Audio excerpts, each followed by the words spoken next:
So my theater tradition was French farce, and the convention from that tradition is slapstick. For the first part of the video, I focused on single slapstick movements, like falling down and tripping, things I could do by myself. Um, the problems I had with learning this was, first of all, um, learning how to fall in the correct way without injuring myself, and I actually still think I could use improvement on this area, as you'll see in the video. Also, I had to sort of find the courage not to fall down, not to stop myself from falling down, because it is sort of nerve-wracking falling down, and I can't put my hands behind my back, too, and like stop it that way. That's not the right way to do it. So I had to find the courage to do that. Trip. Then you just walk there, and you put the foot that you're not going to trip on down there. Then you take this foot, your other foot, and you're going to hit the back of your leg with it, and you're going to sort of lunge forward. Now, when you do lunge forward, make sure you're very exaggerated about it. So you have to sell it. You can't just use your legs to trip. Alright, so I'm going to take that a little bit faster. Like that. Now, tripping can be applied to a lot of different scenes. There could be an object, for example, like this book. You could be walking along, not paying attention to where you're going, and you could trip over the book, like that. Now, when you're tripping over objects, it's pretty much the same thing, only you're going to step right behind the object with your non-trip foot. Then you're going to catch behind your leg, and you're just going to step over it, and that's all it takes to trip over an object. Now, objects can be bigger than this, but again, you just got to make sure you step clearly over it so you don't actually end up tripping. It can also be applied if someone's trying to trip you. You know how they have their leg out like this, and you walk behind the leg and you trip. Same thing, just make sure you step clearly over the leg so you don't hurt them or yourself. Now, sometimes when people trip, they do fall, and there is a way to do that as well. So, how you do it is you're basically going to do just a regular trip, right? And you're going to sort of land here, start turning backwards. Don't land on your knee, land on sort of the fat part of your leg. And you're going to start leaning over and fall like that. So, let's do that again.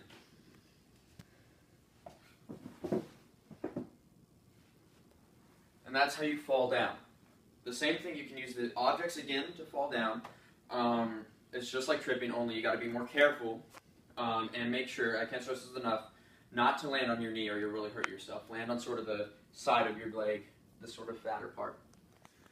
Alright, so that's trip. Okay? So, now that I've taught you all the basics of tripping, I'm going to teach you how to fall backwards. Now, falling backwards is one of the sort of easier falls you can do. Now to start off, you're just going to stand, and you're going to take one foot. I'm going to use this one so that you can see me do it, but it can be any foot you want it to be. And you're going to put it behind you like this. Then, almost like you're sitting, you're just going to start sort of sitting down, and aim to put in, make sure you aim for the cushion on your butt to cushion your fall. And when you roll back, you got to make sure that you don't roll back directly on your spine. On either side of the spine you want to roll back. You roll back directly on your spine, it's going to really hurt. So, let's see that sort of sped up.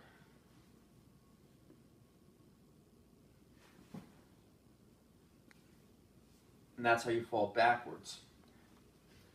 Now, falling backwards can sort of apply to, again, any situation you want to. Maybe someone pulls the chair out from under you, and you fall back because you thought there was a chair there, you're sitting down, nothing there, you fall back. You could have been pushed. Either way, just make sure it's in a common setting. Now, I'm going to do it again just to make sure you got it. Alright, because I want to make sure you got the safety. So, leg back, sort of start to sit on your butt. Don't land directly to the side. You know, roll back off of your spine. And that's all you need to do. Now, when you are falling, you really need to also check your surroundings. Like if I was over here, this pyramid would nail me right in the back of the head. So make sure you have a clear space when you do it. And again, make sure you have a safe, cushioned area. I know when I first started doing this, I just did it on the hardwood floor, and it did not end well at all. Really hurt, and I had to sort of just take a breather real quick to make sure that I didn't sort of injure anything else, and make sure it wasn't too severe the next time. So again, take a nice cushion, and I'm going to do it one more time for you to make sure that you can sort of see how it's done, and this time I'm going to do it fast again. Alright, and one more thing before I'm done. You need to make sure that you're not landing on your hands, because that can really hurt you, and it sort of takes away from the scene as well. Now, I had the biggest trouble with this, just making sure I wasn't landing on my hands, because I was doing that a lot. So, what might help you when you start falling, just put your hands out like this, like you're trying to grasp onto something, so that you don't have the instinct to put your hands behind you. So you can just, as you keep practicing it, it'll get easier for you to sort of ignore that instinct to put your hands behind your, to catch your fall.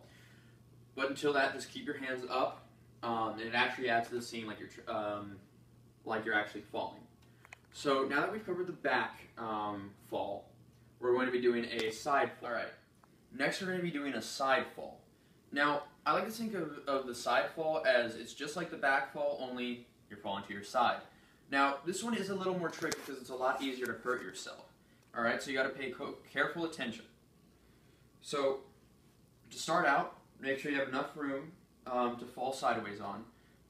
And what you do is, you sort of just start bending this leg, right? And you bend the legs, and when you fall, aim for this part of the leg and not the knee.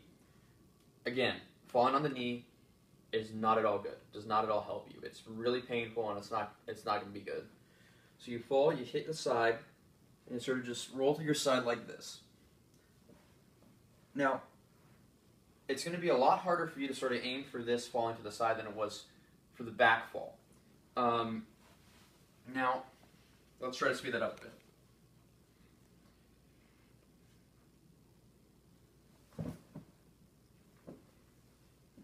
That was a side fall. Now, some common places to use the side fall. You could be fainting because your character can't stand the sight of blood, and you see the sight of blood, so you faint. You might have been pushed from the side instead of the front. Your character could even be trying to pretend that he fainted and he falls to the side. Now, let's say I fainted. Let's just demonstrate that for a second. You want to sort of look at the thing that might make you faint, and just like that. Now, when you do fall, make sure. Now, when you do a side fall, and actually for any fall, make sure you sort of carry through with that. What I mean is, when you start falling down and you hit the ground, don't keep your head up, because I do that a lot. You got to put your head down and just lie there. I had the biggest trouble following through, and just whenever I would fall, I just have my head up and ready to just pop back up. You got to make sure that you know the proper time to get back up and the proper time to fall. Now, just to make sure that you have it again, I'm going to do it slow.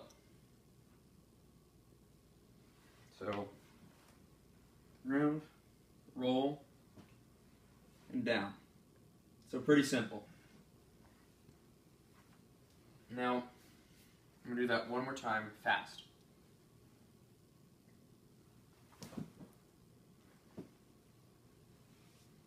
See, now in those instances, I did actually keep my head up like I told you not to. So I'm going to do it again, and this I'm going to make sure to keep my head down, and I'm going to be fainting. Alright, so make sure you have a safe area to land on.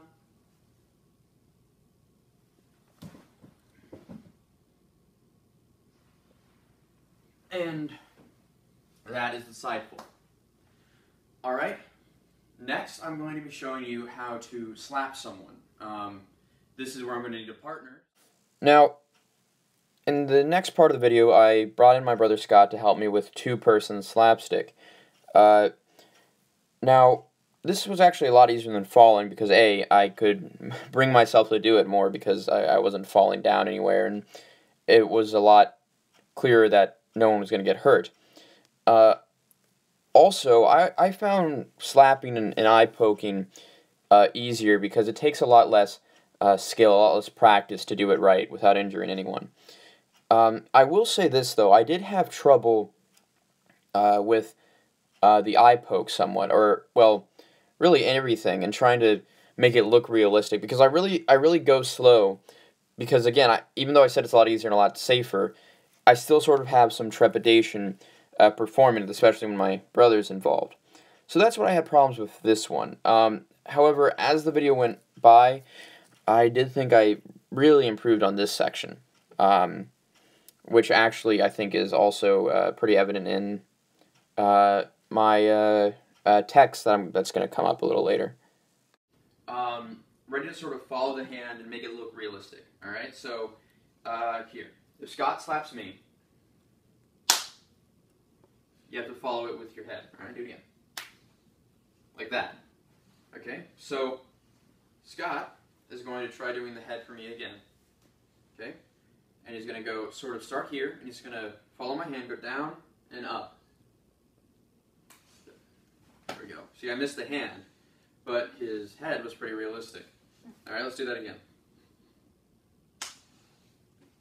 There we go.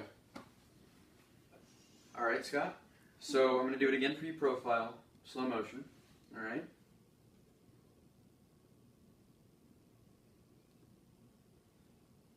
Just like that. And that is the slap. And just some things you need to know about the slap. You have to keep, like I said before, but it's really important, safe distance, sort of arm's length apart. Yep, arm's length apart to make sure that it's a lot harder for you to hit him, and make sure that you sort of don't, hit him. It's bad if you do that. So let's do that one more time, Scott. Ready? Perfect. All right, now facing this way.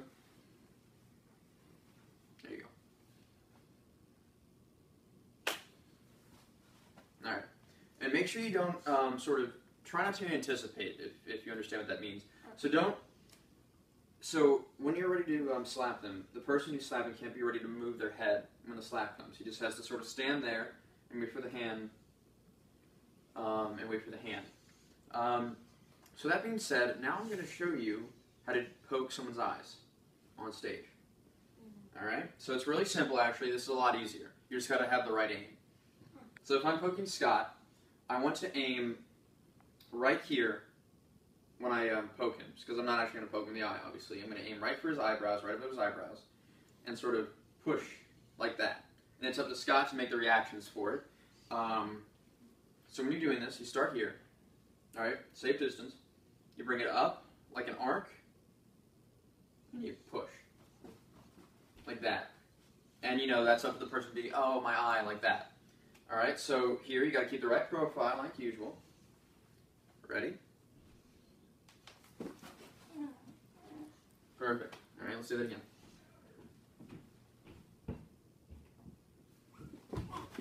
Like that.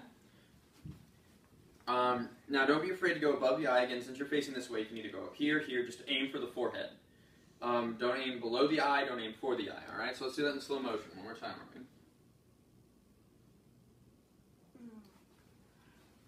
And he's going to cover his eyes. Oh, it hurts. And then one more time. Let's do it fast. All right. Face this way.